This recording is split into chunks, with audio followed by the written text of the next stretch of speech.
σημείο του Σταυρού ή ακόμη ζητούσαν τη βοήθεια της Παναγίας και των Αγίων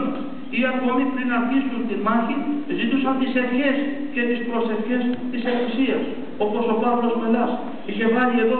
εδώ στο μέτωπό του, στο σκουφί του ακόμη το σημείο του Σταυρού και ζητούσε την χάρη του Θεού και έφυγε από την Αθήνα και ήρθε εδώ στην πατρίδα μας στην Καστοριά για να παλέψει, για να νικήσει και να μαρτυρήσει σε αυτόν τον τόπο μόνο και μόνο για να μείνει αυτός ο τόπος ελεύθερος και να μπορούν οι άνθρωποι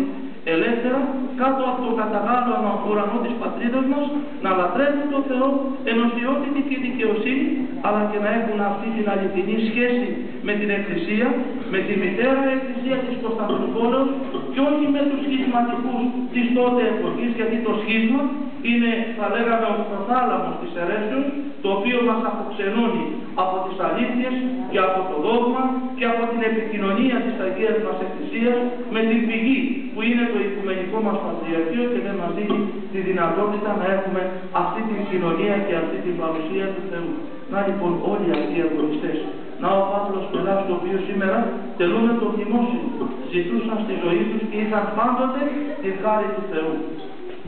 Αν διαβάσουμε τα απομνημονεύματα της γυναίκας του της Ναταλίας που αναπαύεται μαζί του, τα οστά δηλαδή μαζί με το ήρωο συζύγου της εκεί στο ναό των ταξιακών, θα δούμε πώς της έγραφε ο Παύλος Μελάς τον σεβασμό τον οποίο έδειχνε προς την Εκκλησία, προς τους ποιμένες της Εκκλησίας. Πήγαινε στη μονή του Αγίου Νικολάου στο Τσιρίλογο και ζητούσε από τον ηγούμενο εκείνο τον μάρτυρα ηγούμενο, του ζητούσε να τους κοινωνήσει των ακράντων μυστηρίων ή ακόμη να έχει τις ευχές και τις προσευχές της Εκκλησίας προκειμένου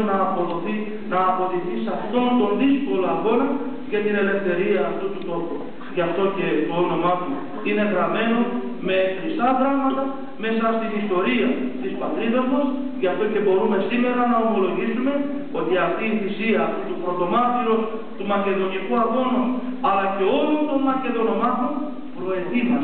προετοίμασε εν συνεχεία την έκβαση του αγώνα στους Βαλκανικούς πολέμους το 1912-1913,